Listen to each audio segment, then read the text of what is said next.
May 1965, the factory floor at Wharton, England stretched silent under fluorescent lights that had burned through 3 shifts for 7 straight years. Men in coveralls stood at a distance now, hands shoved deep in pockets, watching something they had built with their own hands being torn apart by contractors who did not know its name. The cutting torches ignited with a hiss that echoed off corrugated steel walls. Sparks cascaded in golden showers as the flame bit into aluminum alloy that had been precision machined to tolerances measured in thousandths of an inch. The smell of burning metal mixed with something else, something the workers would remember decades later when they tried to explain this day to grandchildren who could not understand. It smelled like failure. It smelled like betrayal. They were cutting XR219 into pieces, not because the aircraft had failed, not because it could not fly, not because 7 years of engineering had produced something flawed or dangerous or inadequate. They were cutting her apart because someone somewhere wanted her dead, and that someone might have been closer to home than the British ever suspected.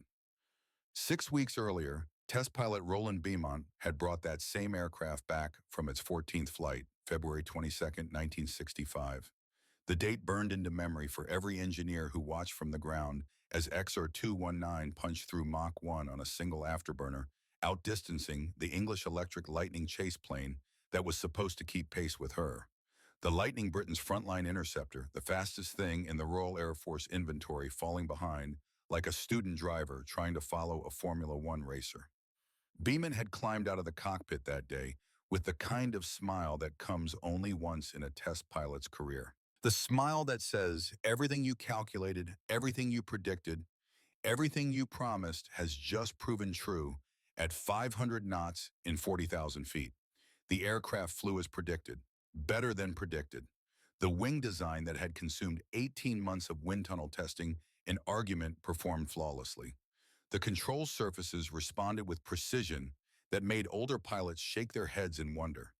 The engines, despite their troubled history of catastrophic failures, had held together. 24 flights, 0 failures. Supersonic performance achieved. Low-level handling validated. Systems integration progressing on schedule. And then the government ordered the entire program canceled. Not delayed, not reduced, not restructured. Canceled. Erased. Destroyed so thoroughly that no future administration could resurrect it from the grave. Before Parliament adjourned on the day of the announcement, April 6, 1965 orders went out to every facility holding TSR-2 components. Complete airframes were to be cut into sections small enough to haul away on flatbed trucks. Tooling and jigs were to be scrapped. Production equipment was to be dismantled. Even the engineering drawings, years of accumulated knowledge captured on paper and film, were marked for destruction. The official reason given to Parliament was cost overruns. The real reason, buried in classified documents that would not surface for decades, told a very different story. 3 men held the fate of Britain's aerospace industry in their hands during those final months. Each believed he was making the right decision. Each had reasons that seemed logical at the time, and each in his own way would spend the rest of his life defending choices made in rooms where no cameras recorded and no stenographers transcribed. Roland Beaumont, age 44 in 1964 when he first strapped into XR219's cockpit, a fighter ace from the Second World War who had flown Hawker Tempests against German jets over the Rhine, a test pilot who had pushed more than 300 types of aircraft to their limits and sometimes beyond. His logbook read like a history of British aviation, every page filled with aircraft names that schoolboys once memorized and old men now struggled to recall. Years later, at age 81, sitting for an interview that would be among his last, Beaumont's voice still carried an edge when the subject turned to TSR-2. She was the best aircraft I ever flew, and I flew everything. Spitfires, Mustangs, the Lightning, 361 different types over 50 years. TSR-2 was the finest of them all. He paused the kind of pause that comes when memory overtakes speech. And they killed her for a lie. Dennis Healy, age 47 when Labour won the October 1964 election by the narrowest margin in modern British history. The new Defense Secretary, a man who had spent 7 years in opposition, watching conservative governments struggle with imperial ambitions that the empire's bank account could no longer support. He had watched the Suez Crisis humiliation in 1956. He had watched defense budgets balloon while the economy stagnated. He had watched TSR-2 costs double and triple while the aircraft remained a collection of components scattered across British factories.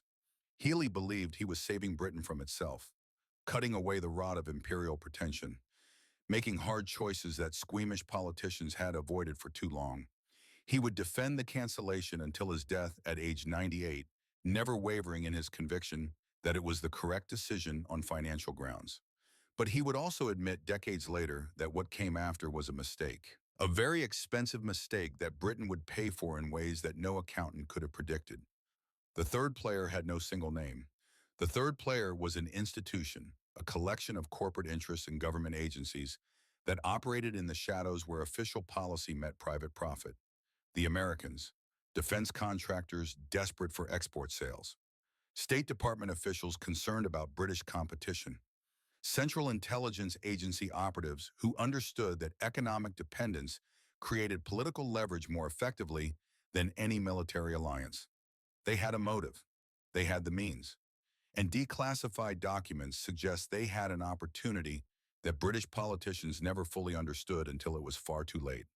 The central question, the question that would haunt British aerospace for generations, was simple enough to ask and impossible to answer with certainty. Was TSR-2 canceled because Britain could not afford to complete it, or because America could not afford for it to succeed? If you served during the Cold War years, if you watched the aerospace industry transform from workshops to corporate giants, if you remember when America built things that lasted generations instead of quarterly earnings reports, this story will resonate with something deeper than historical curiosity.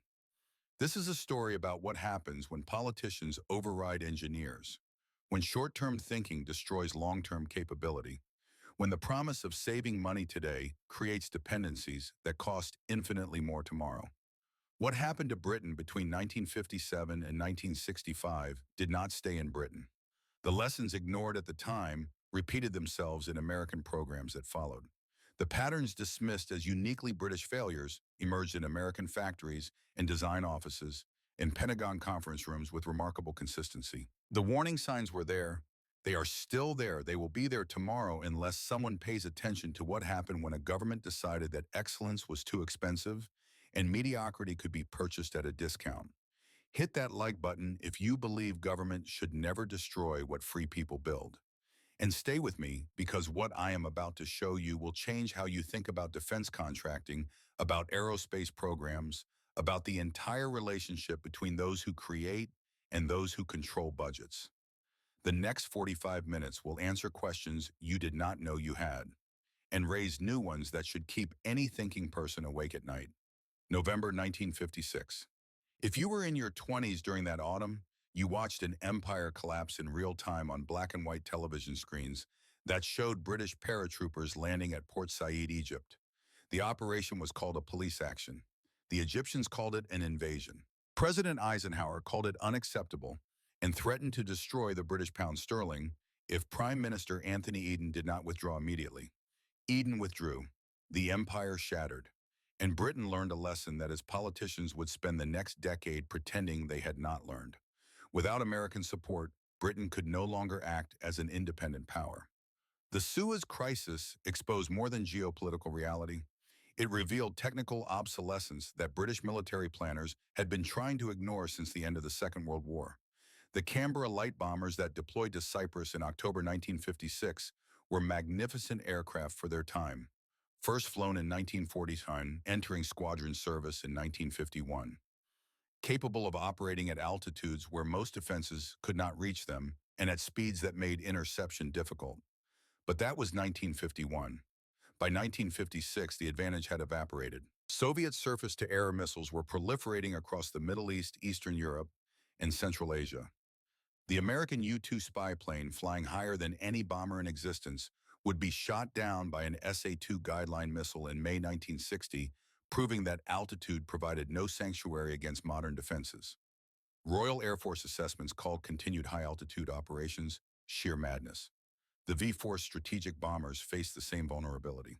The Valiant Vulcan and Victor Britain's nuclear deterrent, magnificent delta-winged machines that represented the pinnacle of 1950s aerospace engineering, were all designed for high-altitude penetration of Soviet airspace. When the RAF attempted to shift them to low-level operations to avoid the missile threat airframe fatigue, life collapsed catastrophically. A Vulcan that could fly 3,000 hours at high altitude would survive perhaps 300 hours when flown hard. At low level, the aluminum skin and structure never intended for the buffeting and stress of dense air at 500 knots.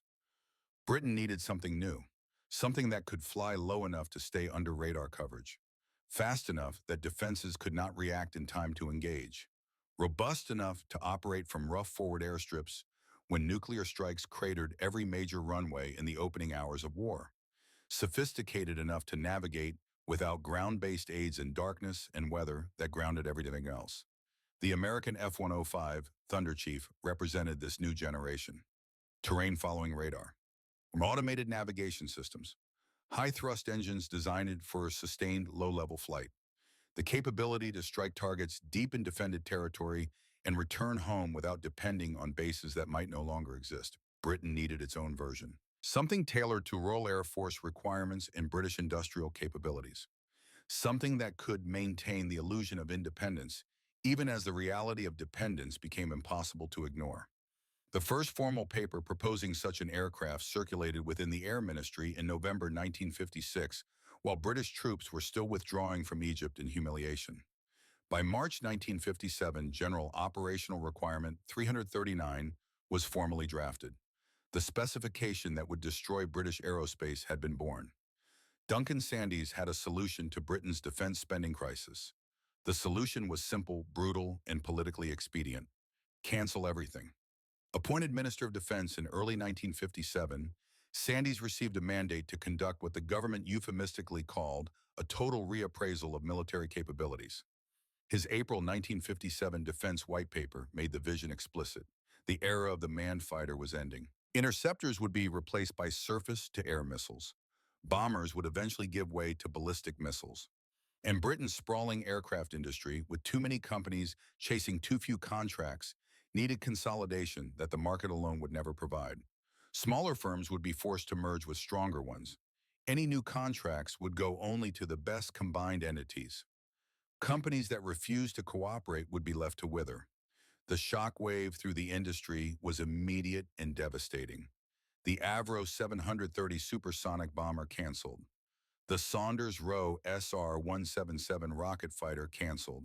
The English Electric P-1 barely saved from cancellation to become the Lightning Interceptor. Entire squadrons disbanded. Production lines shut down. Engineering teams scattered.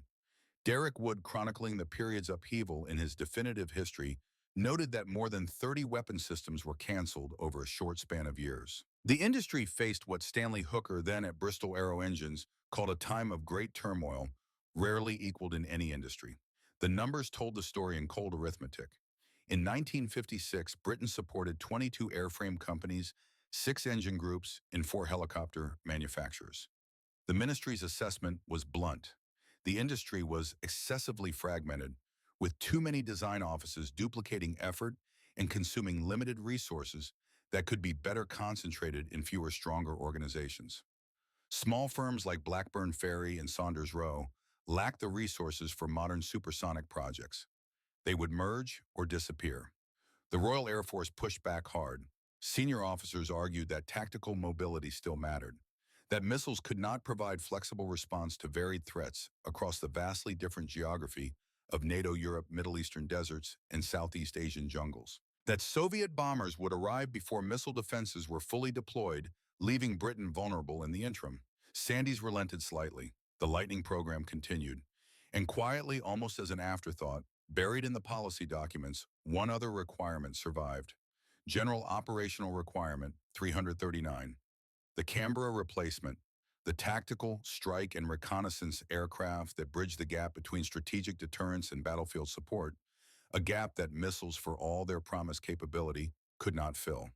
But GOR 339 survived with a permanent condition attached. It would have to prove itself continuously, justify itself repeatedly, demonstrate value that skeptical politicians and Treasury officials could measure in pounds sterling rather than military effectiveness. The program carried insecurity in its DNA from day one. And that insecurity would metastasize into something far more destructive as political pressures multiplied and alternatives emerged. September 16th, 1957. An extraordinary meeting convened at Shellmec's house in London, the Shell Petroleum Company's headquarters on the Strand, chosen for its neutral ground and sufficient conference space to accommodate the assembled heads of Britain's aircraft industry. Sir Cyril Musgrave, permanent secretary at the Ministry of Supply, sat at the head of the table. Around him, the men who had built Spitfires and Lancasters and Meteors, who had kept Britain's aircraft industry alive through depression and war and post-war austerity, waited to hear what their government wanted from them now. Lord Caldecote from English Electric, Sir George Edwards from Vickers Armstrongs, Sir Roy Dobson from Hawker Siddeley, representatives from Blackburn Bristol, de Havilland, Saunders Rowe Short Brothers, every major company that still employed aircraft designers. Musgrave delivered the message with the emotionless precision of a career civil servant reading from prepared text. Following the Defense White Paper, there was no certainty of future military projects, except possibly GOR 339. The ministry would only place contracts with groups of firms or with 2 or 3 companies in coordination, one acting as leader. Proposals must indicate which firms each company would associate with. He paused to let the implications settle. There would be work for 3, perhaps at most 4 group units. Eventual amalgamation and rationalization were the government's hopes and expectations. The RAF Historical Society would later write that Musgrave, speaking for the Ministry of Supply, emphasized the need for consolidation and stated that the only power the department possessed was in the placement of contracts, and it was intended to use this power as a means of encouraging the association of firms. The requirements for an ideal association were laid down with bureaucratic specificity. Diversified military and civil programs. Good design capacity, including supersonic experience. Financial strength sufficient to weather the inevitable delays and cost overruns that accompanied modern aircraft development. Questions erupted across the table. Who would lead design? How would work be divided? What about future projects beyond GOR 339? Would partnerships be binding, or could they be dissolved if technical disagreements proved insurmountable? Musgrave offered no answers. Those details, he explained, were for industry to propose and the ministry to evaluate. The underlying reality was clear enough that even the most optimistic company chairman could not miss it. The government was using GOR 339 as what Sir George Edwards would later call a golden whip. Merge or get nothing. Cooperate or die. This was not engineering policy. This was industrial consolidation by coercion. Stanley Hooker, whose Bristol Aero engines would soon merge with Armstrong Siddeley Motors to form Bristol Siddeley Engines, later captured the human dimension in his memoirs. People in the great pioneering companies of the British aircraft industry were passionately proud and loyal to their heritage, to names that represented decades of innovation and excellence. Powerful emotions had to be eroded if mergers were to succeed. Few could doubt that in the 1950s, Britain had too many aircraft companies and too many military aircraft development programs. It was inevitable that both should sharply diminish. But perhaps Hooker wrote this should have been possible without either suggesting that military aircraft were obsolete or threatening companies that failed to merge with permanent exclusion from government work. 7 days after the Shellmec's House meeting on September 23, 1957, GOR 339 was formally issued to industry. The deadline for submissions was January 31, 1958. 9 companies would respond. What came back would reveal just how fragmented British industry had become and how impossible it would be to satisfy the requirement without forcing competitors into marriages that neither partner wanted and that no amount of government pressure could make functional. The specification that landed on engineering desks across Britain in September 1957 demanded capabilities that had never been combined in a single airframe.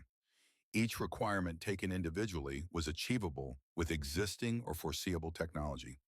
Taken together, they created contradictions that would plague the program until its death. The aircraft must perform tactical nuclear strike missions and deliver conventional weapons with precision. It must conduct photo reconnaissance at multiple altitudes and gather electronic intelligence in hostile airspace. It must operate in any weather without ground navigation aids navigating by inertial systems in terrain following radar that existed only in laboratory prototypes. Speed requirements escalated through successive drafts. Mach 2 or better at altitude, high subsonic speed at sea level, combat radius of 1,000 nautical miles, and most demanding of all the capability to take off from rough forward airstrips needing no more than 3,000 feet of runway.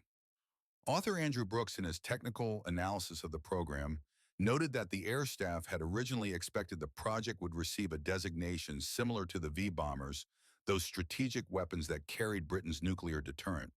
But the designation that stuck was TSR-2, denoting the aircraft's dual roles of tactical strike and reconnaissance, a hyphenated identity that reflected the contradictions built into its specification.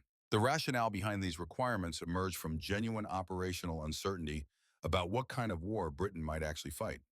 Would the next conflict be total nuclear exchange with the Soviet Union, ending civilization in hours?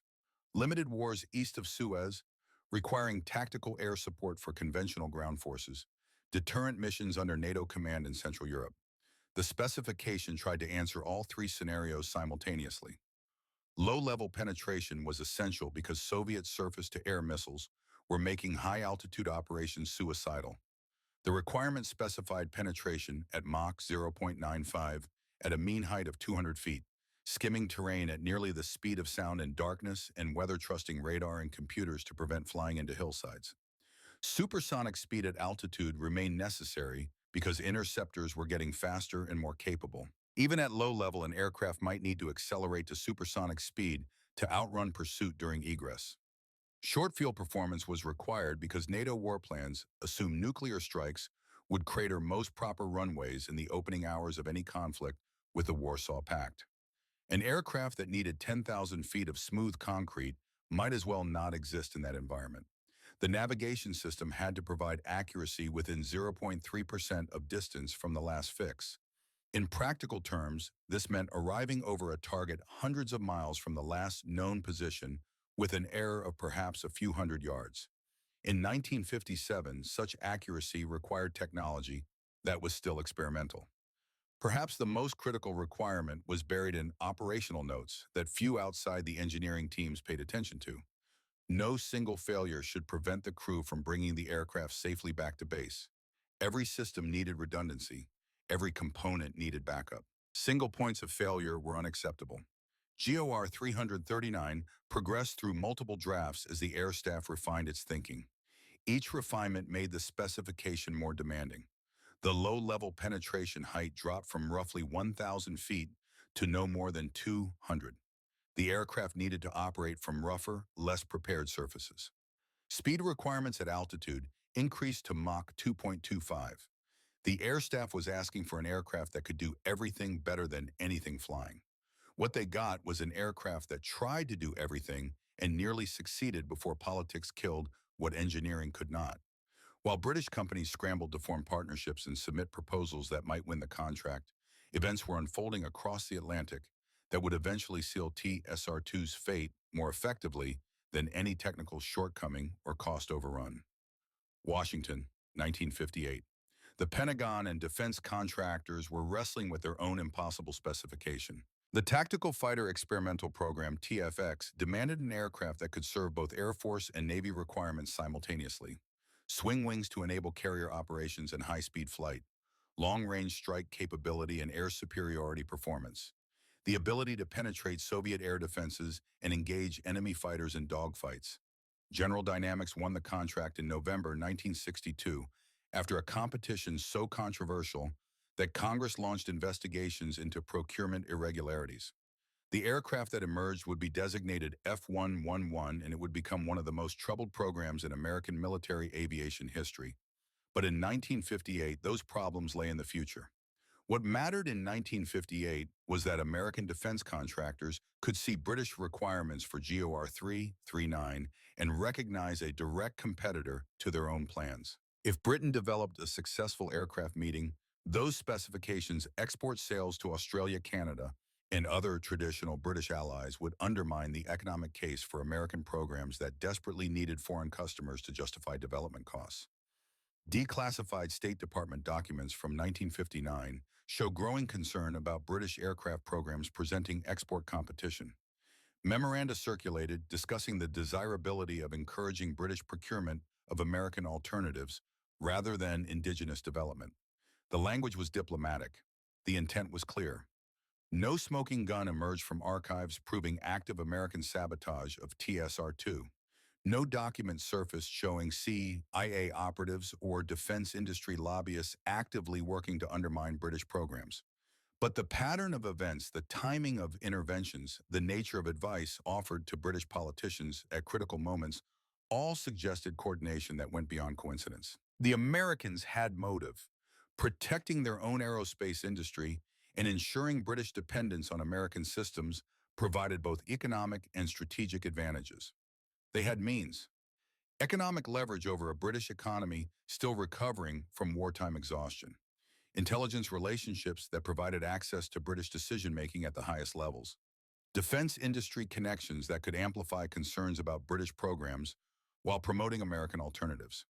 Whether they had opportunity would depend on how the British program developed, on whether technical problems emerged that could be exploited, on whether costs escalated in ways that made American alternatives appear economical by comparison, on whether British politicians could be convinced that buying American was wiser than building British. And on that question, events would prove that opportunity emerged exactly when it was needed. The Americans were watching, the British were stumbling. And the stage was set for a decision that would reshape aerospace industries on both sides of the Atlantic. January 31st, 1958. 9 brochures arrived at the Ministry of Supply's offices in London, stacked on trolleys that creaked under the weight of bound volumes. Technical drawings, performance calculations, and promises that ranged from ambitious to delusional. English Electric's submission alone ran to 3 thick volumes with hundreds of pages filled with wind tunnel data, structural calculations, and exhaustive schematics. Vickers countered with nearly 300 pages of technical specifications and drawings that emphasized miniaturization, the radical concept of packing equipment into volumes 1/3 the size of conventional installations. Avro brought powered bombs and standoff weapons designed to keep delivery aircraft miles from heavily defended targets. Bristol proposed a canard delta design that looked elegant in drawings but collapsed under mathematical scrutiny. Fairey offered another canard layout with 4 planes that created interference problems with the intake system. The assessment group led by Handel Davies, Director General of Scientific Research for Air, with input from Royal Aircraft Establishment aerodynamicists, had never seen anything like it. Most requirements drew 5 responses at most. Some drew only 1. GOR 339 had pulled in every major aircraft company in Britain, each desperate to win what might be the last significant military contract for years. The government had been clear at the September Shellmex House meeting. Merge or get nothing. Now the companies were discovering what that actually meant.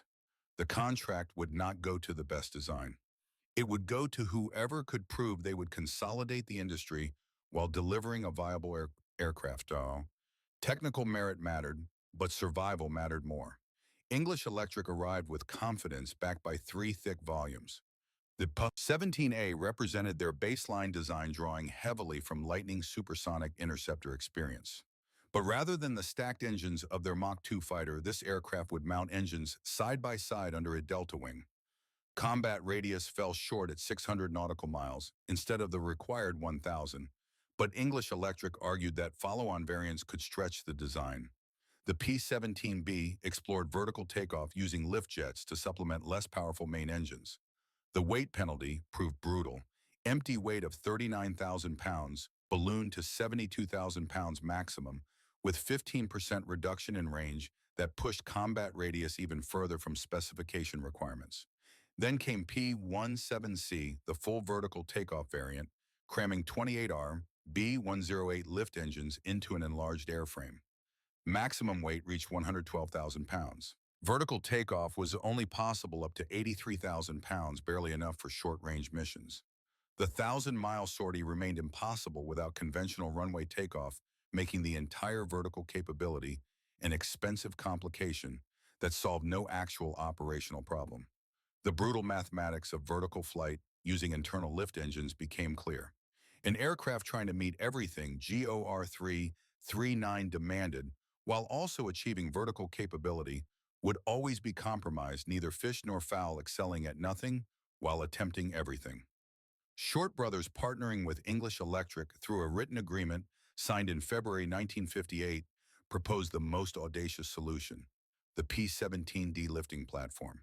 77 feet of crop delta flying wing powered by 56 RB-108 engines, 36 fixed engines exhausting straight down, 12 tilting engines, 8 propulsive engines for forward thrust. The platform would lift the P-17, a vertically transition to forward flight, accelerate to 250 knots, then release the strike aircraft to fly its mission. The operational possibilities were interesting on paper. Recovery involved the P-17A rendezvousing with the platform in midair, matching speeds using infrared sensors to guide itself back onto the deck like a heavily armed bird returning to its nest. Short Brothers argued that every cargo ship with sufficient deck space could become an aircraft carrier. The engineering challenges, however, were sobering. Exhaust from 56 jet engines operating simultaneously would create ground effects that no one had studied because no one had ever been mad enough to try it. Even English Electric's own illustrations showed ground crews wisely retreating to a safe distance. By showing that lift jet variants destroyed performance and lifting platforms required extraordinary operational complexity, English Electric made their conventional P-17A appear as the only rational choice. What English Electric did not say in the brochure was that their partnership with Short Brothers, formalized in that February agreement, was about to become another casualty of the consolidation process. The assessment group's evaluation of English Electric revealed a telling contradiction that would poison everything that followed. The company had what assessors called excellent team spirit, with consistent, strong technical ability from senior staff all the way down to junior engineers. Wind tunnel work was exemplary.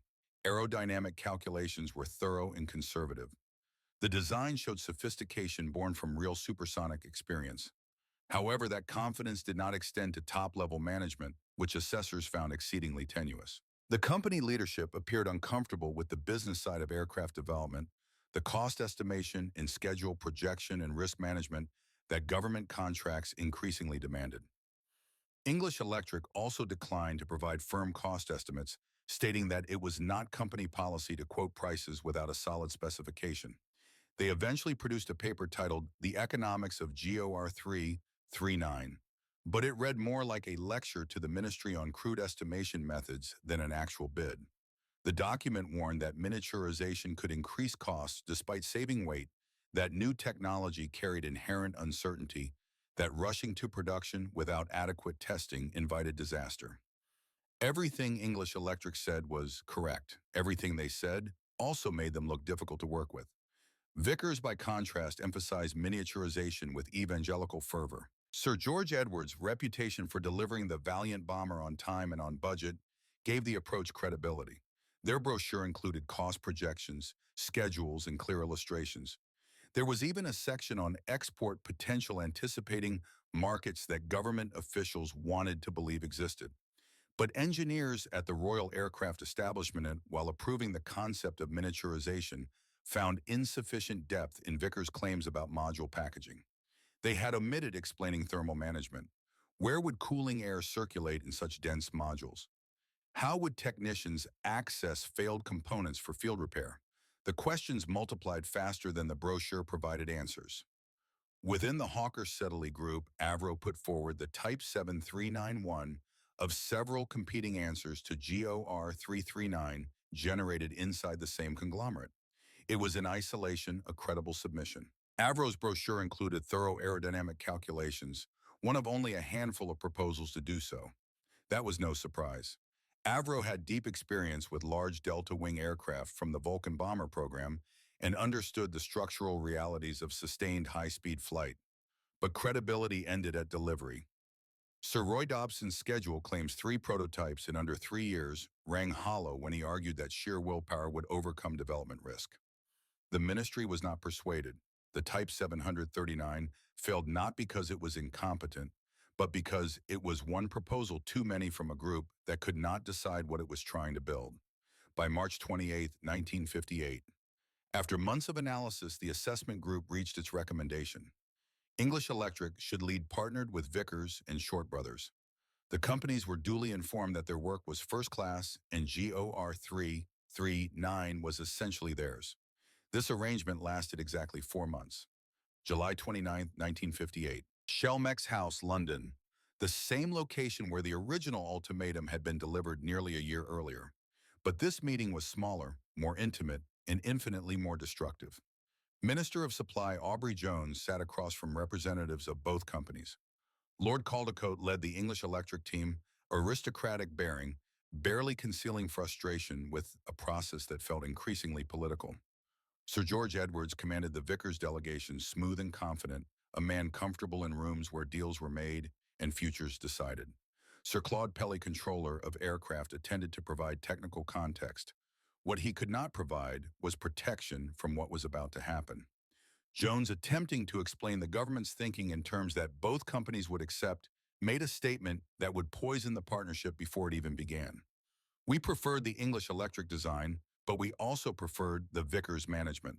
The silence that followed was the kind that occurs when everyone in a room simultaneously realizes that something irreversible has just happened. The words hung in air that suddenly felt too thick to breathe. Pelly tried to salvage the situation. This was not about choosing a design, he explained quickly. This was about investigating feasibility, about bringing together the best capabilities from multiple companies to tackle a requirement that no single firm could meet alone. Too late. Vickers representatives left the meeting convinced they were in charge of the entire project. English Electric left believing the P-17A was the aircraft to be built, and Vickers was merely providing management support. Both were wrong. Both had been set up to fail in ways that would become clear only as the partnership ground forward through argument and resentment. Handel Davies, who had led the assessment group, would later admit with considerable unease that the decision had been made to exploit Edwards' management capabilities. Davies noted that this was faithful to the government's line of using the TSR-2 contract to force amalgamation on the industry, but he acknowledged that the outcome had troubled him. Edwards' attention would be divided by the VC-10-4 engine jet airliner, the Vanguard turboprop, and other civil projects, preventing the focused leadership the program desperately needed. Throughout the project to come, English Electric would believe Vickers had stolen their aircraft. Vickers would believe they had rightfully earned leadership through superior management. The joint company would suffer from Vickers' attitude that it was the boss in any partnership. Short Brothers felt the betrayal even more acutely. The company had a written agreement with English Electric from their joint February 1958 submission, guaranteeing equal work share if either partner won. The government ignored it completely, reissuing the requirement as OR 343 and claiming the original agreement no longer applied. A bureaucratic sleight of hand, a technicality that destroyed a binding contract between private companies because the government found the arrangement inconvenient. When Short Brothers claimed design rights on the RB-108 lift engines from their joint submission, the Ministry of Supply dismissed it as preposterous. The SC-1 research aircraft and the RB-108 engines had been entirely funded by the ministry. Therefore, anything derived from ministry-funded work belonged to the ministry to exploit for defense purposes as they wished. English Electric attempted to salvage the relationship. In June 1959, they wrote asking for assurance that any future English Electric and Short Brothers partnership would be accepted on its own terms. The ministry replied with language carefully crafted to provide no comfort whatsoever. They felt unable to give such assurances. The message was unmistakable. Partnerships existed only as the ministry permitted on terms the ministry dictated. The government could not force partnerships legally, but they could and would refuse to award contracts unless companies obeyed. Every other firm in Britain watched and understood. The rules had changed. Excellence was no longer enough. Obedience was what mattered now. January 1st, 1959. The announcement was made public with language designed to obscure more than it revealed. The contract for the aircraft that would become TSR-2 would be undertaken jointly by Vickers Armstrongs and English Electric. Work would be shared on a 50-50 basis. A joint project team would be established at Vickers Works at Weybridge. But all subsequent contracts would be placed with Vickers alone. English Electric would be treated as a subcontractor. design, leadership, project management, specialist activities, all controlled by Vickers personnel.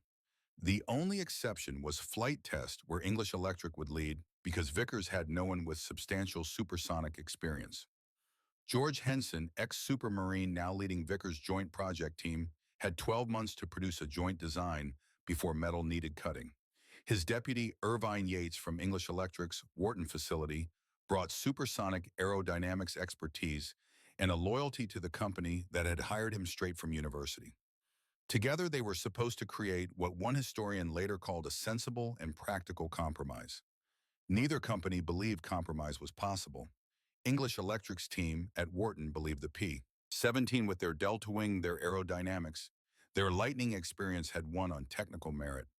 Vickers believed Sir George Edwards' management authority and miniaturization concepts gave them leadership by right. The ministry had managed to tell both companies exactly what they wanted to hear and neither what they needed to know. The truth which no one wanted to speak aloud was that both companies had lost.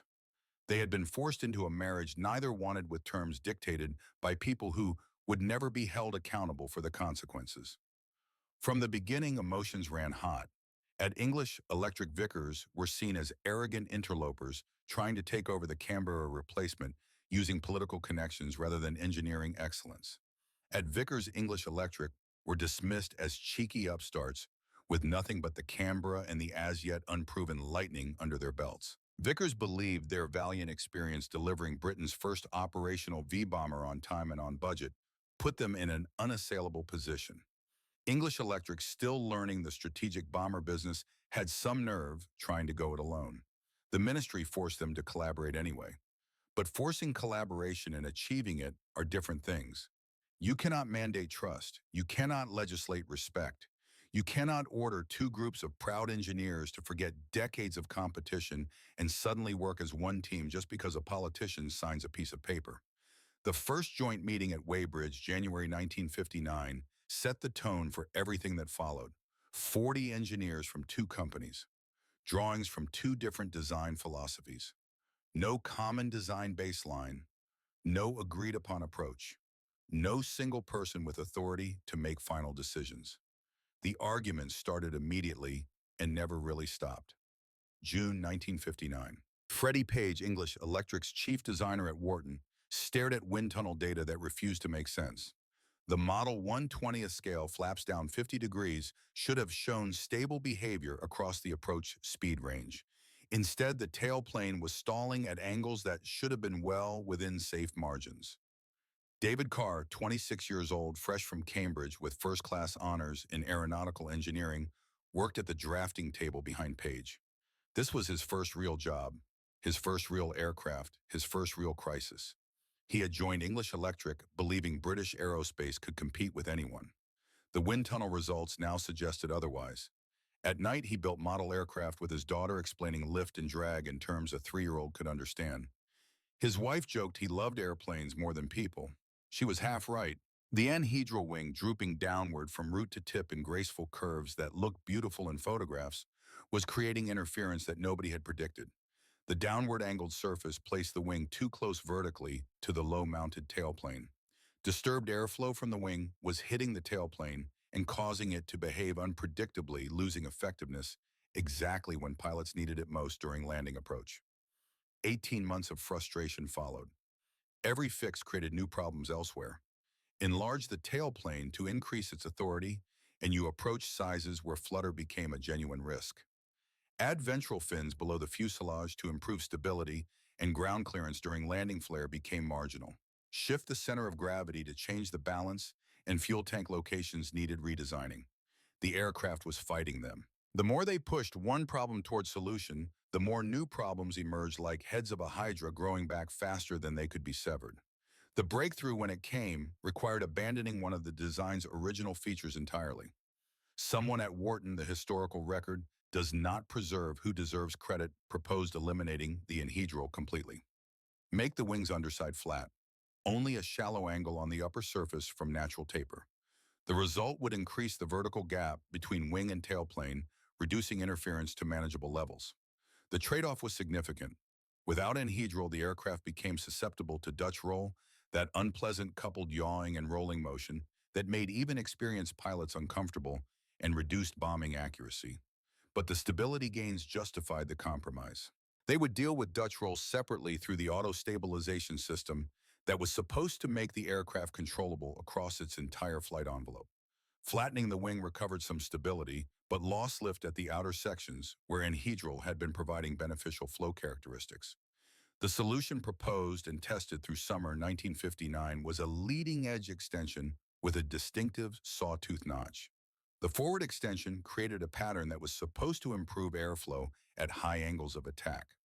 Combined with a 30-degree drooped leading-edge extension and the largest flaps yet tested, this produced the best wind tunnel results the program had seen. But the sawtooth was about to become the design's biggest headache. Later testing revealed it caused pitch-up, that dreaded tendency for the nose to rise uncontrollably at certain angles of attack.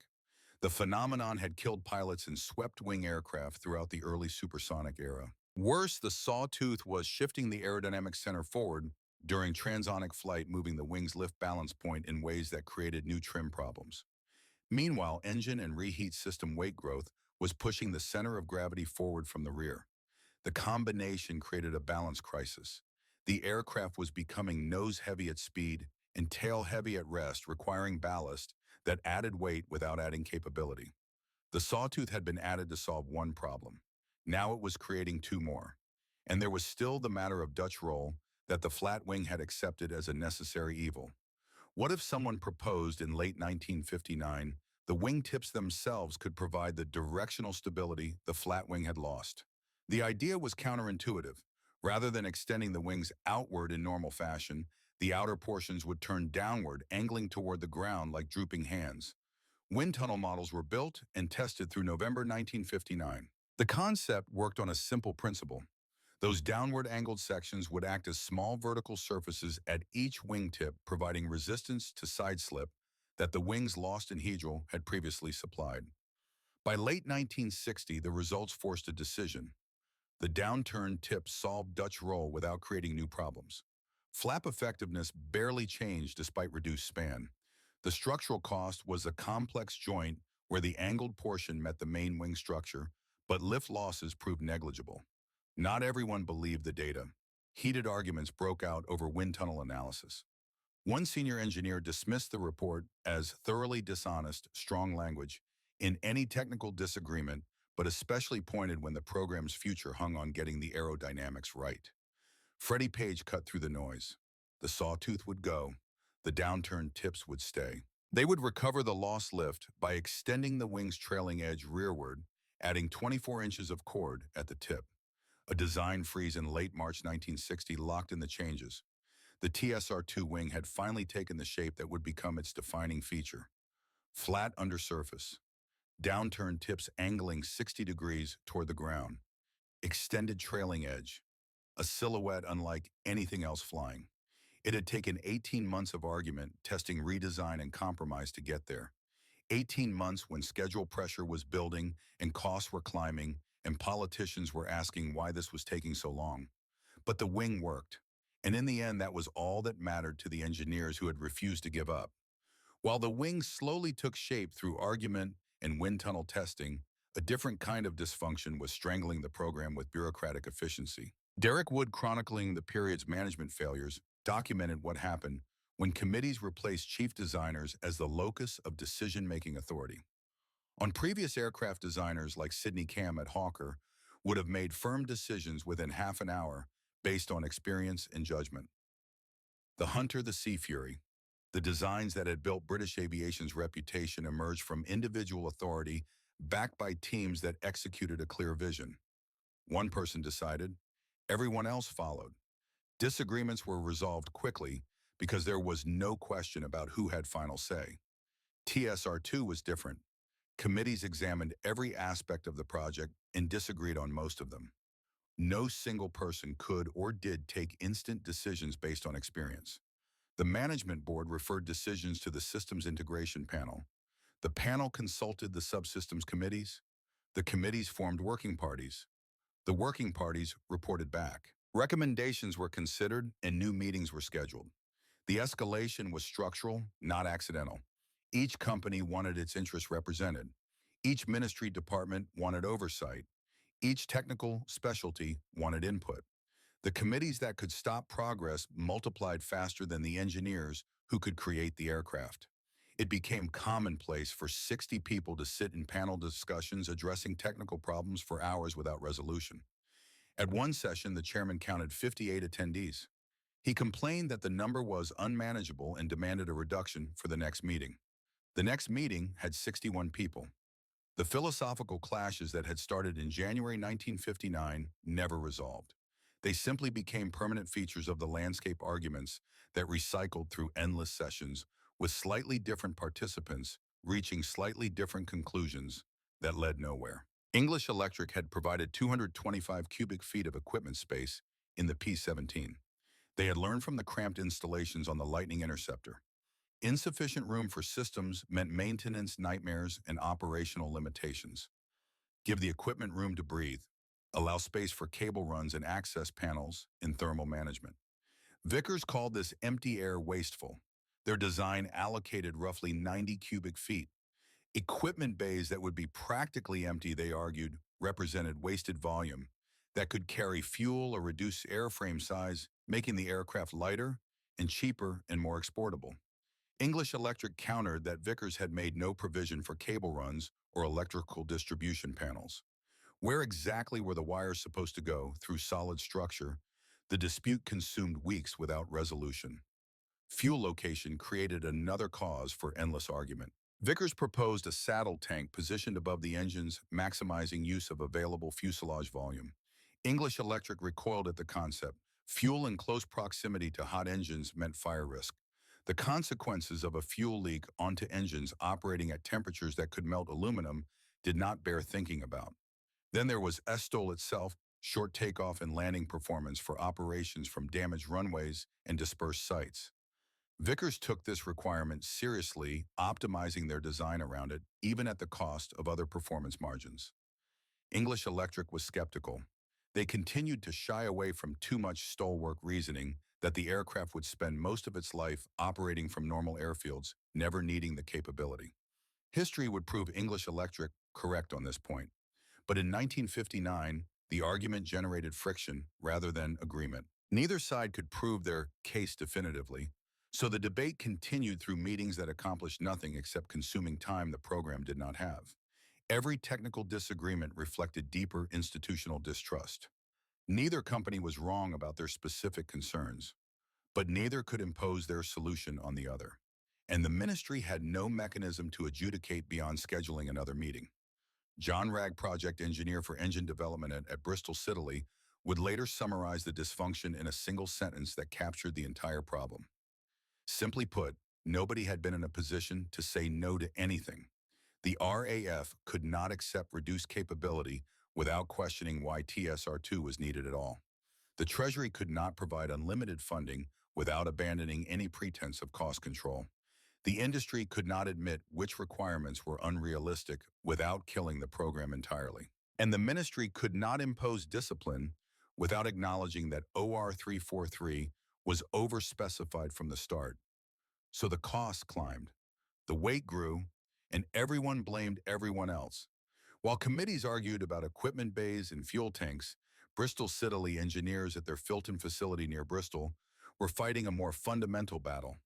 The Olympus 22R engines, designed to deliver 30,000 pounds of thrust with reheat, were tearing themselves apart with alarming regularity. Between December 1962 and July 1964, 14 major malfunctions occurred during ground testing and flight trials. Turbine blades shattered, sending metal fragments through casings at velocities that could penetrate aluminum structure. Combustion chambers caught fire from fuel system leaks. Compressor surge violent pressure reversals that could destroy an engine in seconds plagued early development. The final test bench failure occurred in July 1964, just 2 months before Roland Beaumont's scheduled first flight in XR 219. An Olympus engine being tested in a Vulcan bomber testbed aircraft exploded with such violence that it completely destroyed the host aircraft. The crew ejected successfully. The Vulcan disintegrated in mid-air, pieces raining down across the English countryside as documentary evidence of just how dangerous these engines could be. The engines installed in XR219 were only partially cleared, derated to reduce power output, and minimize the probability that they would destroy themselves and the aircraft carrying them. The agreement between Bristol Siddeley and the test organization was explicit. Full power could be used for takeoff, 2 minutes maximum. After that, throttle back to reduced settings or accept the risk of catastrophic failure. Every engine failure required complete strip down and analysis. Failed components were examined under microscopes and X-rays, searching for metallurgical flaws or manufacturing defects or design errors that might explain why turbine blades were shedding like leaves in autumn. Redesigns were implemented, new test runs conducted, new failures discovered. The development cost trajectory was alarming the Treasury in ways that would have consequences far beyond the engineering department. Every failure pushed the schedule back.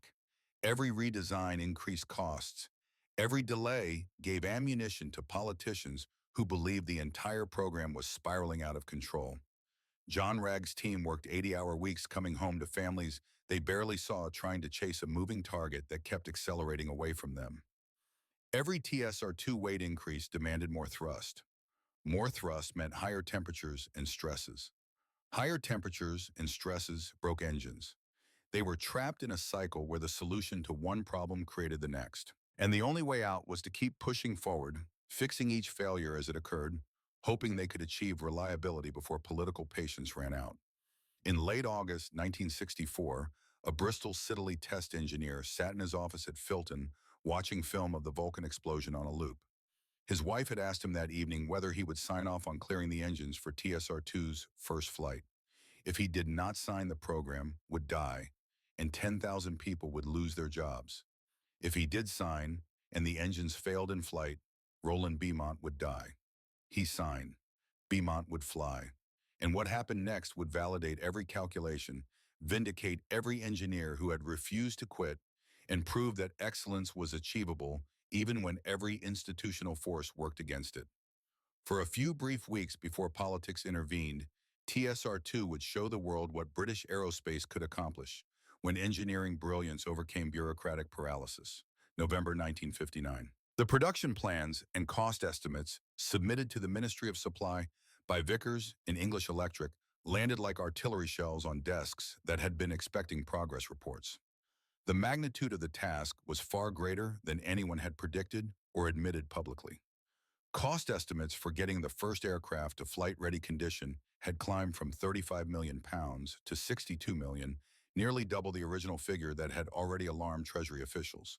English Electric estimated 44 months from intention to proceed to first flight. Vickers estimated 40 months. The lower figure was quoted to the ministry optimism, remaining the preferred currency in dealings with Whitehall, even when every engineer involved knew the schedule was aggressive to the point of fantasy.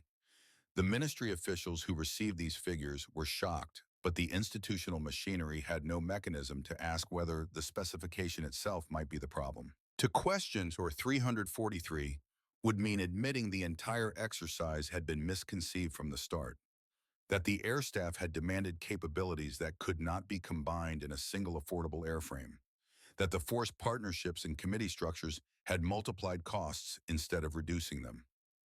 Politically, such admissions were impossible. The program would continue, the cost would climb, and everyone would pretend this was normal, that all aircraft programs experienced similar difficulties, that there was nothing fundamentally wrong with the approach. The first whispers of alternatives began circulating in late 1959. The American F-105 Thunder Chief was entering service, proving that supersonic low-level strike was achievable. General Dynamics was developing the F-111 with swing wings and similar mission requirements. Perhaps Britain did not need to develop its own aircraft. Perhaps buying American would be cheaper and faster and less risky. The whispers were quiet in 1959. By 1964, they would become a roar that drowned out every argument for continuing TSR-2. But in November 1959, the program was still salvageable. The wing design was coming together. The engines, despite their troubles, were showing progress. The avionics integration, though complex beyond anything previously attempted, had clear technical paths forward. What TSR-2 needed was time. Time to finish development properly. Time to work through the inevitable problems that arose when pushing technology to its limits.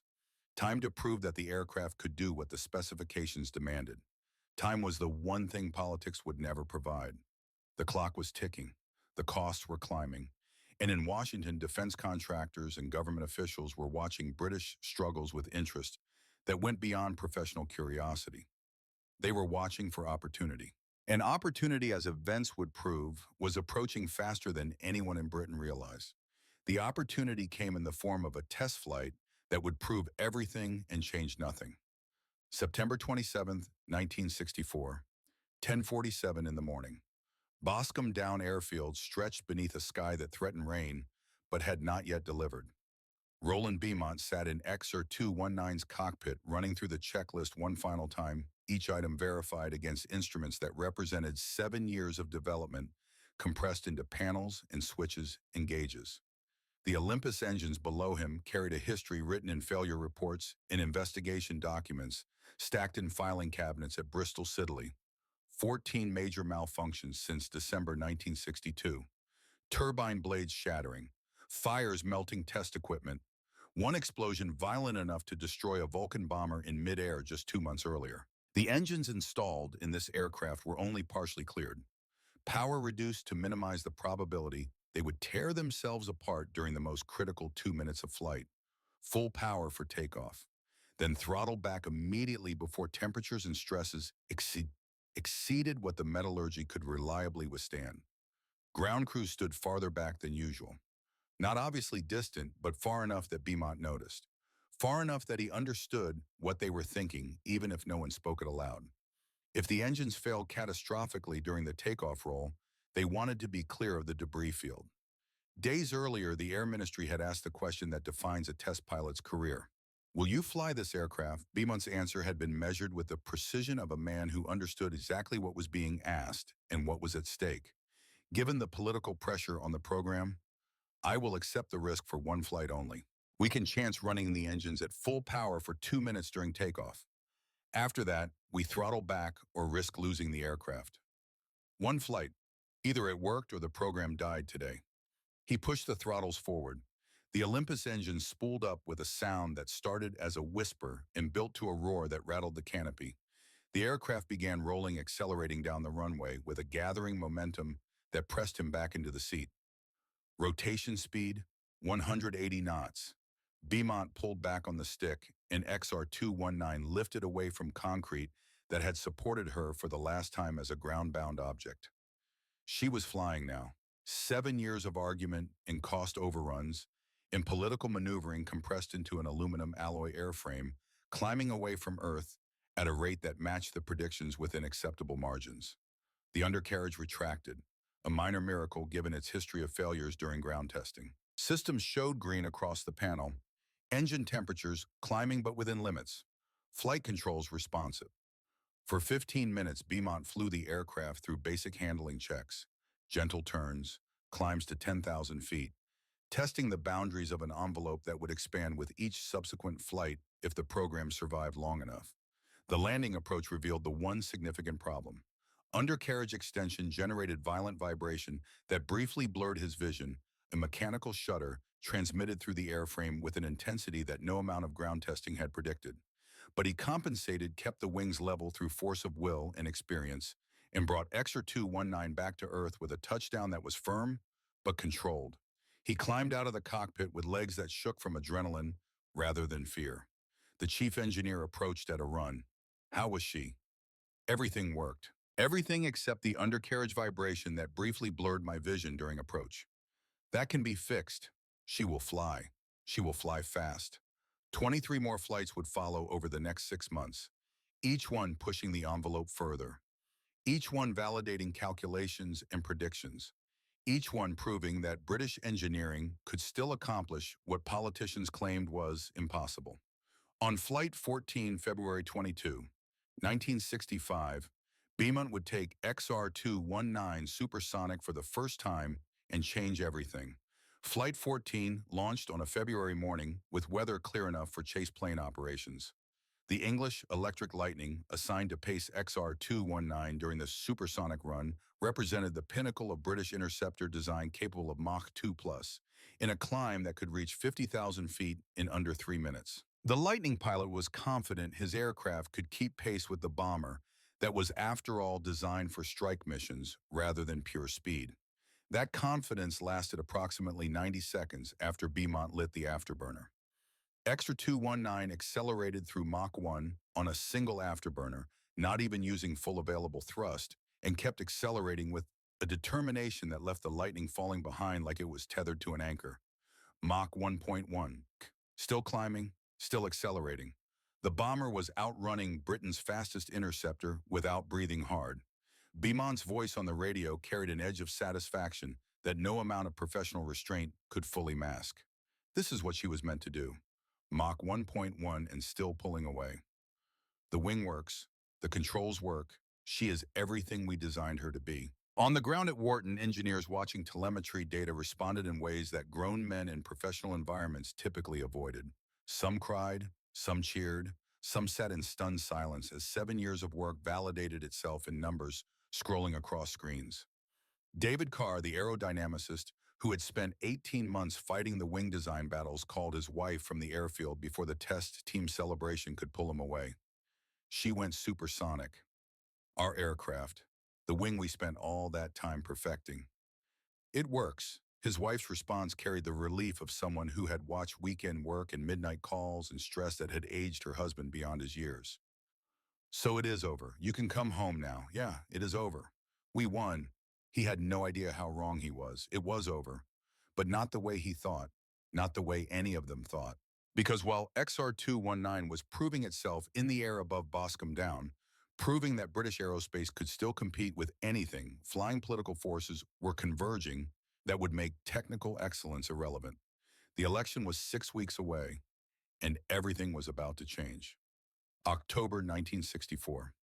Harold Wilson's Labor Party won the general election by a margin so narrow that recounts were demanded in multiple constituencies. The final tally gave Labor a majority of 4 seats out of 630, a mandate so thin that a handful of defections or by-election losses could bring down the government at any moment. Wilson appointed Dennis Healey as Secretary of State for Defense, age 47. A man who had spent 7 years in opposition watching conservative governments struggle with imperial pretensions that Britain's economy could no longer sustain. He had watched the Suez humiliation. He had watched defense budgets consume resources desperately needed for domestic programs. He had watched TSR2 costs escalate from £35 million to £62 million to projections that now approach £750 million for the complete program. Healey believed Britain needed to make hard choices that squeamish politicians had avoided. Cut away the imperial pretension. Accept that Britain was a middle power, not a superpower. Focus resources on domestic prosperity rather than global military reach. TSR2 represented everything Healey despised about conservative defense policy. Gold-plated requirements, uncontrolled costs, technological ambition unmoored from economic reality. An aircraft designed to project power that Britain no longer possessed to places Britain could no longer afford to defend. Within weeks of taking office, Healey initiated a comprehensive defense review with an outcome that was predetermined before the first meeting convened. TSR2 would be canceled. The question was not whether but when and how and what would replace it. The replacement was already being discussed in meetings where American defense contractors provided helpful analysis of comparative costs.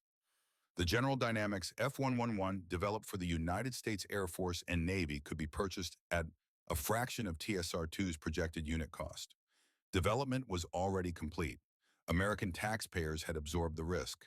Britain could simply buy production aircraft and save billions. The numbers presented to Healey showed F111 unit costs at £2 million compared to TSR2's projected £4 to £5 million per aircraft.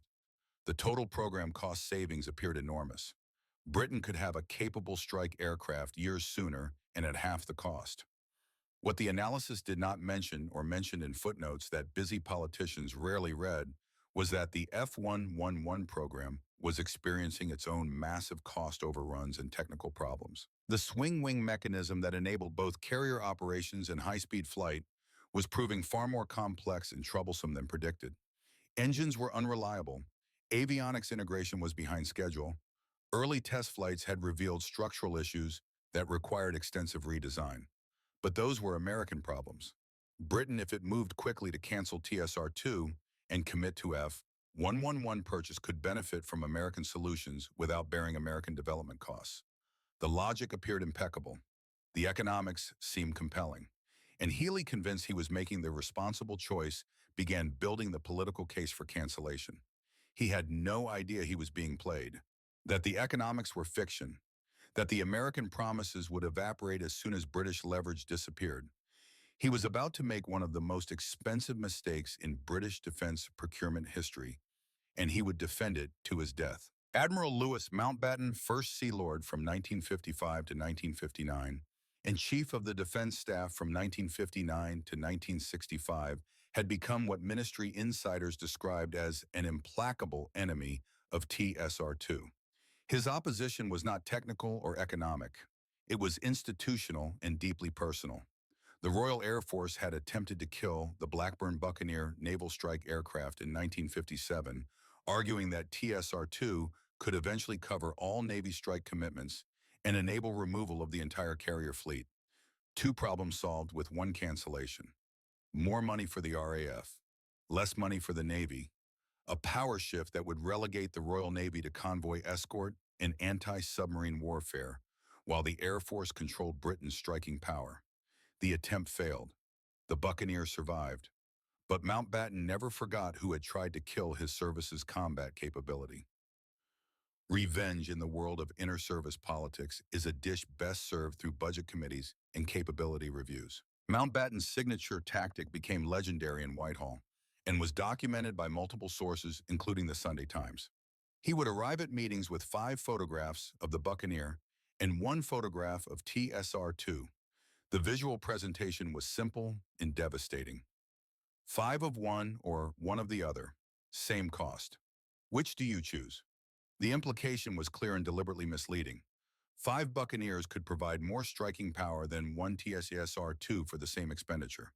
The comparison ignored that Buccaneer was subsonic, lacked all-weather navigation capability, could not perform the reconnaissance missions TSR-2 was designed for, and required carrier support that limited operational flexibility. But the visual was powerful. Politicians who did not understand aerospace engineering could grasp the arithmetic. 5 is more than 1. More must be better. Mountbatten's campaign extended beyond Whitehall. When Sir George Edwards toured Southeast Asia in 1962 promoting TSR-2 to potential export customers, Mountbatten followed. He informed Australian officials that he doubted TSR-2 would ever enter service, citing cost and complexity as insurmountable obstacles. The intervention was devastating. By March 1964, the Australian Air Minister publicly stated his doubts that the RAF would order 100 TSR-2s as planned, noting that uncertainty would continue if the present head of UK Chiefs of Staff remains in authority. A direct reference to Mountbatten. A public acknowledgement that Britain's own military leadership was sabotaging its own aircraft program. This was not honest technical assessment. This was retaliation. The RAF had tried to kill Buccaneer in 1957. Mountbatten would kill TSR-2 in 1965. The fact that killing TSR-2 would ultimately force the RAF to buy Buccaneers, vindicating Mountbatten's aircraft and humiliating the service that had tried to cancel it, made the revenge perfect. Mountbatten was not wrong about everything.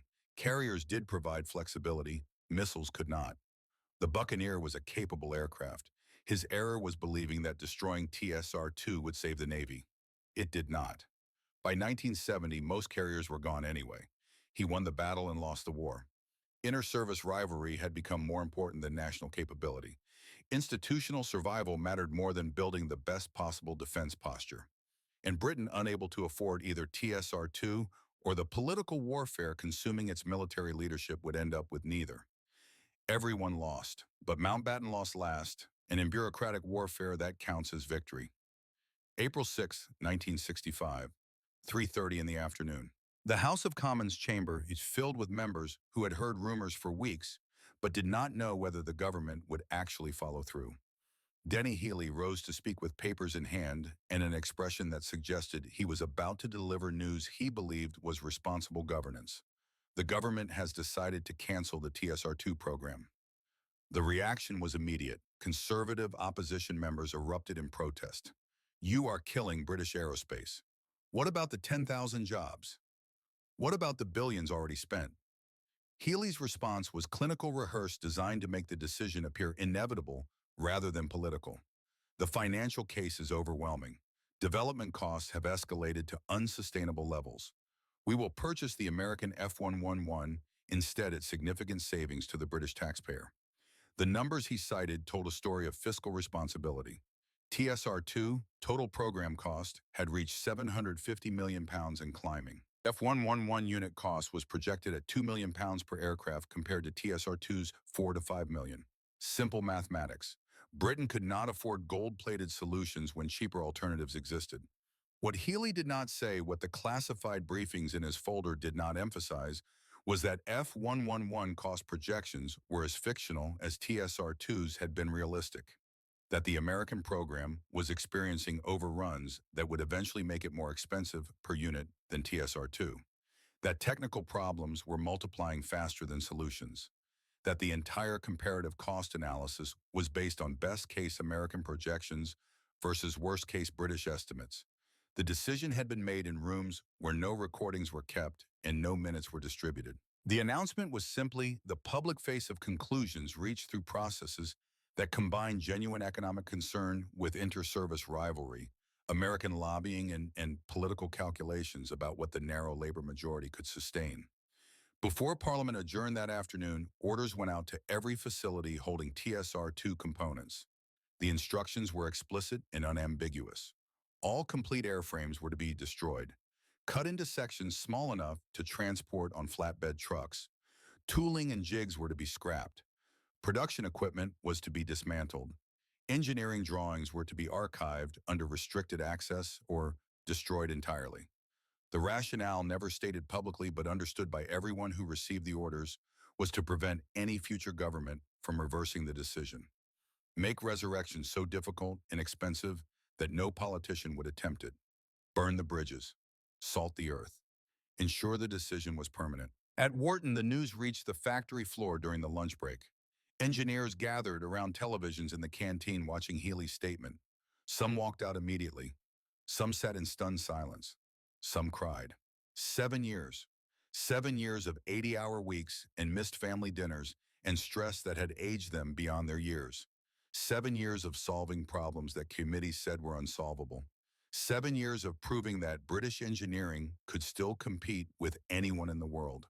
All of it erased with a single parliamentary announcement that lasted less than 5 minutes. The cutting would begin within days.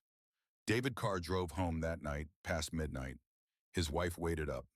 "Is it worth it?" she asked. He looked at drawings spread across the kitchen table. "Ask me in 5 years," he said. He would never get those 5 years. The destruction began immediately.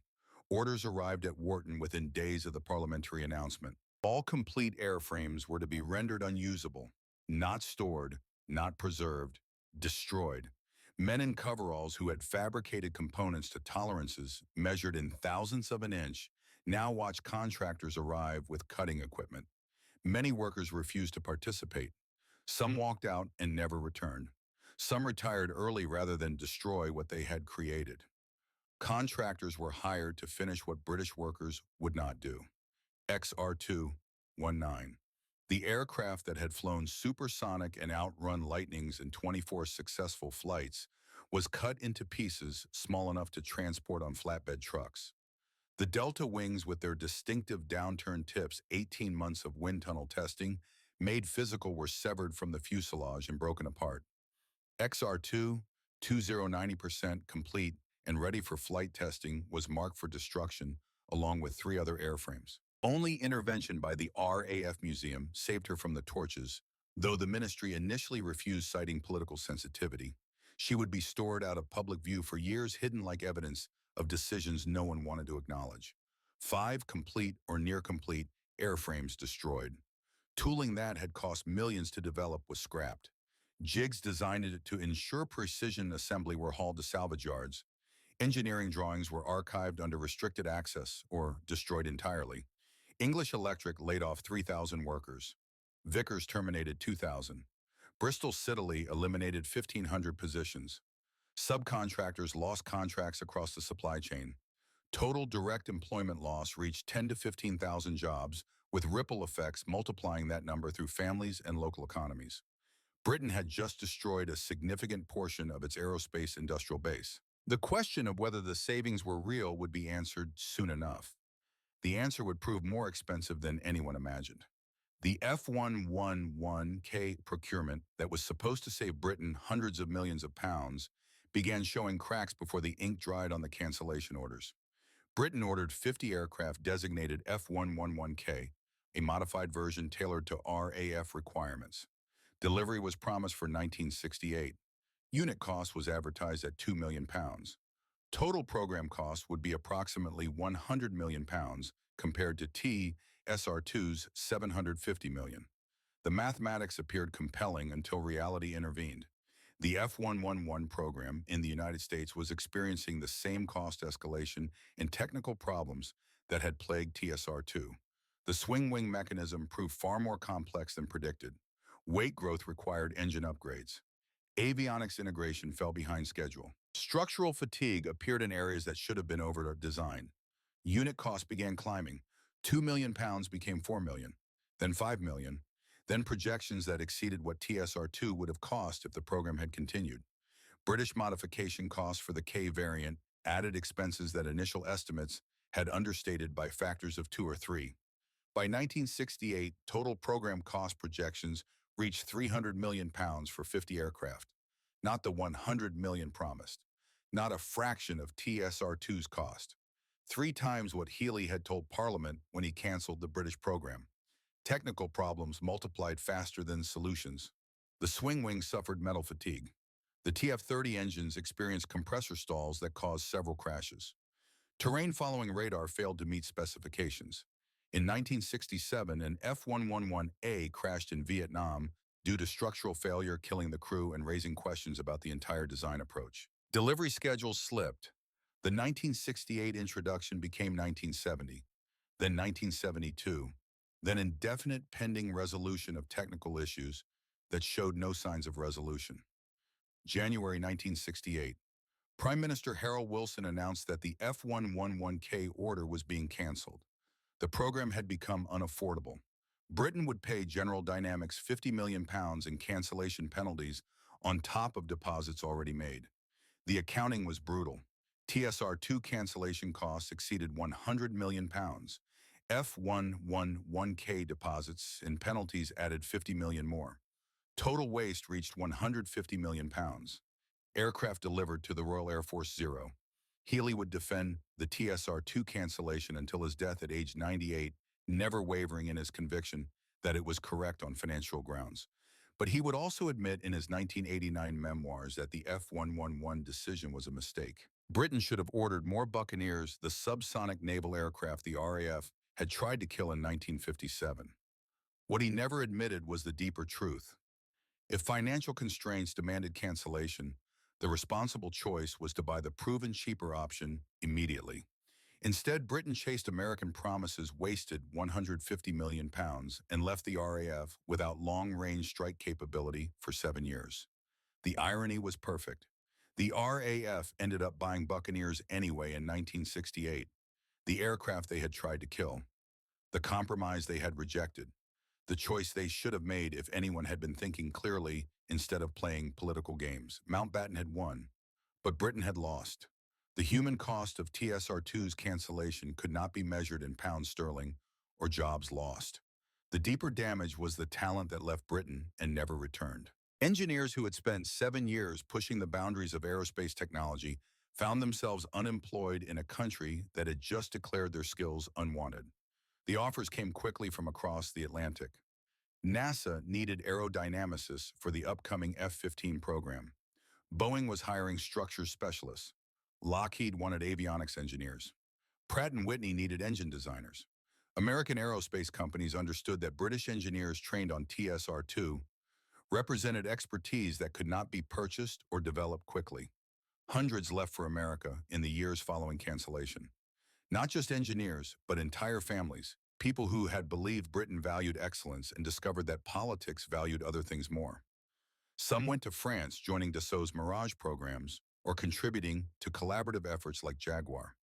Some left aerospace entirely applying their skills to computing or automotive or civil engineering. David Carr was among them. By 1967, 29 years old with a daughter who barely knew him, he accepted an offer from NASA. His last day at Wharton, he stood in the empty wind tunnel where the TSR-2 models had been tested. The building was scheduled for demolition. He took nothing with him except the knowledge that could not be destroyed by cutting torches. The institutional memory loss was catastrophic. When English Electric merged into British Aircraft Corporation and later into British Aerospace, the corporate knowledge built during TSR-2 development fragmented and dispersed. Nobody remained who remembered how decisions were made or why solutions worked.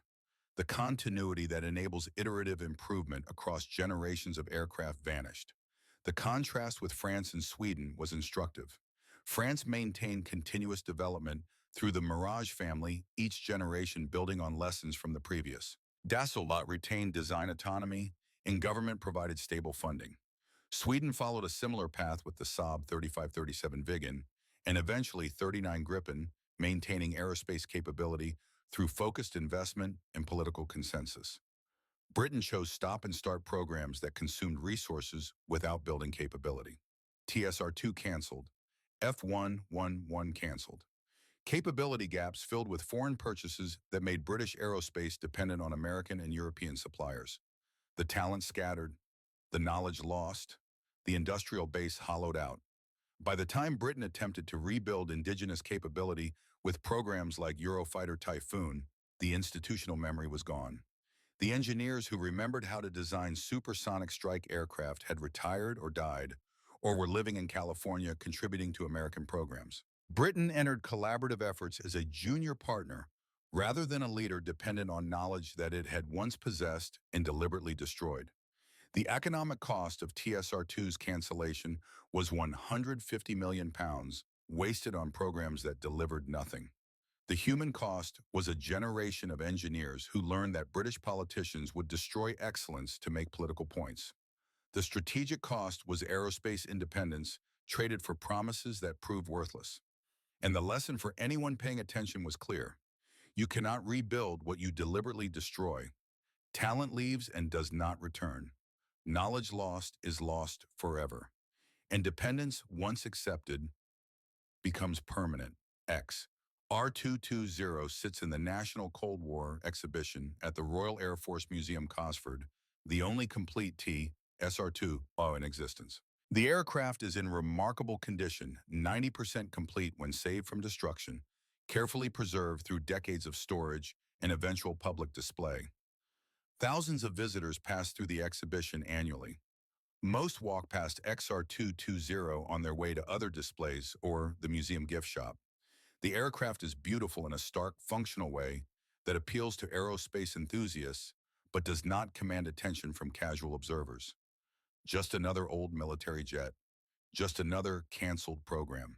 Just another footnote in Britain's long decline from superpower to middle-ranked nation.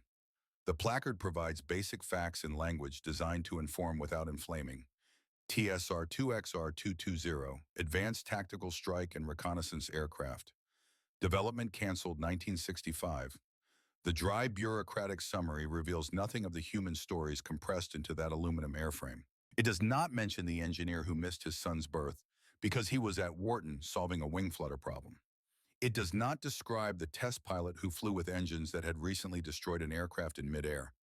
It does not capture the moment when grown men cried as their creation was cut apart with torches. It certainly does not explain that this aircraft represented Britain's last attempt at independent cutting-edge military aerospace, that its cancellation marked the moment when British politicians accepted permanent dependence on foreign suppliers, that the decisions made in 1965 would echo through British defense policy for generations. The aircraft sits silent, a monument to ambition and excellence and the political forces that destroy both.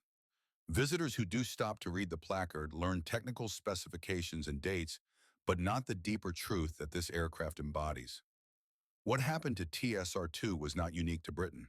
It was not an isolated failure of management or engineering or political will. It was a pattern that repeats whenever short-term thinking overrides long-term capability, whenever politicians override engineers, whenever the promise of saving money today blinds decision-makers to the cost of dependence tomorrow. The warning is there for anyone willing to see it. XR220 is not just a museum piece. It is a cautionary tale in aluminum, a reminder that excellence is fragile and easily destroyed, that once destroyed, it does not return. The question is whether anyone is paying attention, whether the lessons learned at such cost will be remembered and applied, or whether the pattern will repeat until it is too late to reverse. If you served during the Cold War, if you worked in American aerospace, if you remember when this country built things designed to last generations rather than fiscal quarters, the TSR-2 story should resonate with something deeper than historical curiosity. Because what happened to Britain is happening here, has happened here, will happen again unless someone learns from their mistakes. The F-35 Joint Strike Fighter program represents the same pattern. An aircraft designed by committee to satisfy Air Force and Navy and Marine Corps requirements simultaneously. Development costs ballooning from estimates in the hundreds of billions to projections exceeding $1.7 trillion. Technical problems multiplying faster than solutions. Delivery schedules slipping year after year. Unit costs climbing until buying F-35s cost more than continuing older programs would have.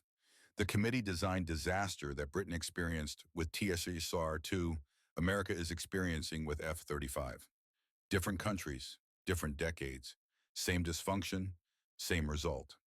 Boeing's merger with McDonnell Douglas in 1997 followed the British pattern of forced consolidation, destroying both companies' best qualities. Boeing's engineering culture clashed with McDonnell Douglas's financial focus.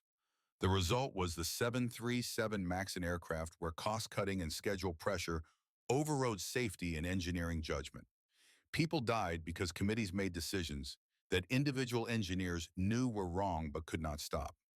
American infrastructure is crumbling because maintenance is not politically sexy. Politicians want ribbon-cutting ceremonies for new projects, not budget allocations for preserving what already exists.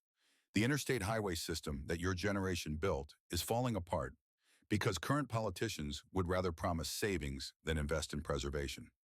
Manufacturing has been outsourced to China to save money in ways that look compelling on spreadsheets, but created strategic dependencies that are only now being recognized as catastrophic. America designed the chips.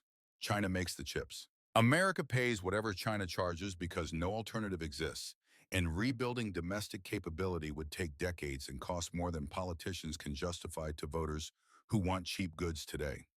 The pattern is identical. Short-term savings create long-term costs. Dependence marketed as efficiency. Committee decisions replacing individual responsibility. Political convenience overriding strategic thinking. Britain thought they could cut corners, buy cheap, and maintain greatness. They were wrong. They lost an entire industry. Engineers scattered globally.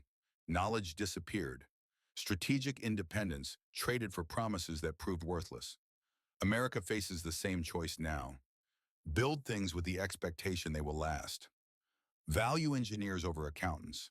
Accept that excellence costs money up front, but saves infinitely more long-term. Maintain the industrial base even when foreign alternatives appear cheaper. Or do not. Cut budgets. Buy foreign. Let committees make decisions. Chase quarterly profits instead of generational capability. And watch what happened to British aerospace happen to American manufacturing, American infrastructure, American technological leadership. The warning is there. XR220 sitting silent in a British museum. The question is whether Americans are paying attention, whether the lessons learned at such cost across the Atlantic will be recognized before the pattern repeats here beyond the point of recovery. Your generation understands something younger people have forgotten. Excellence cannot be purchased cheaply.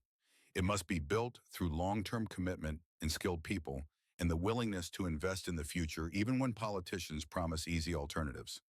The choice is the same now as it was for Britain in 1965.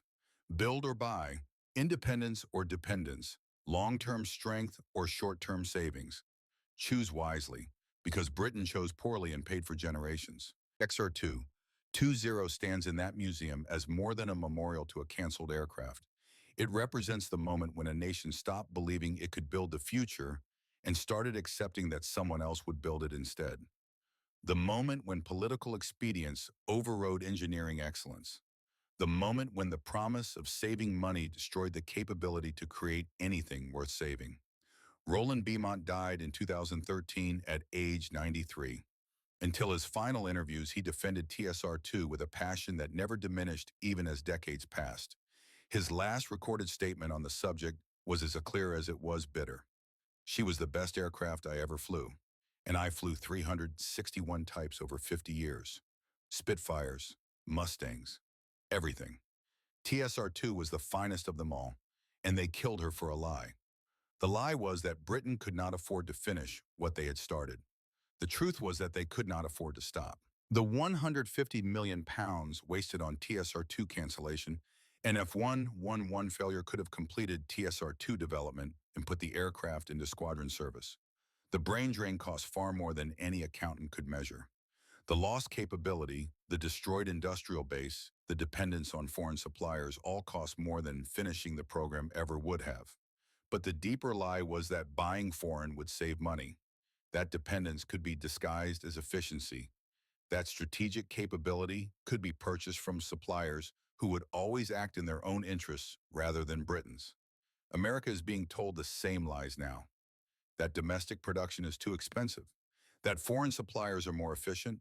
That committee decisions are more balanced than individual judgment. That quarterly profits matter more than generational capability. Every claim was made to British politicians in 1965. Every claim proved false. But by the time the truth emerged, the capability was destroyed and could not be rebuilt. Do not let that happen here. Question politicians who promise easy savings. Demand that claims be verified before capabilities are destroyed. Remember that excellence is built through long-term investment in skilled people and the patience to see complex projects through to completion. Value the people who build things, engineers, machinists, technicians, the skilled workers who turn designs into reality. They are not interchangeable parts to be hired and fired based on quarterly results. They are the foundation of national capability. Lose them and you lose far more than jobs. You lose knowledge that cannot be recovered. If this story matters to you, share it. Your friends who remember when America built things that lasted need to see this. Your children and grandchildren who think government should manage everything need to learn what happens when politicians destroy what engineers create. Subscribe to this channel because these forgotten stories contain lessons that are desperately needed now. Lessons about the cost of short-term thinking, about the value of excellence, about the difference between dependence marketed as efficiency and genuine strategic capability. TSR-2 died 60 years ago. The lessons remain as relevant as ever. The question is whether anyone will learn them before repeating Britain's mistakes. XR220 sits in that museum waiting for someone to understand what she represents, waiting for the warning to be heard before it is too late. The aircraft is silent, but the message is clear for anyone willing to listen. Do not destroy what you cannot rebuild. Do not trade independence for promises. Do not let politicians override engineers. Do not choose short-term savings over long-term capability. Learn from Britain's mistake, or repeat it and pay the same price they paid. The choice, as always, is yours.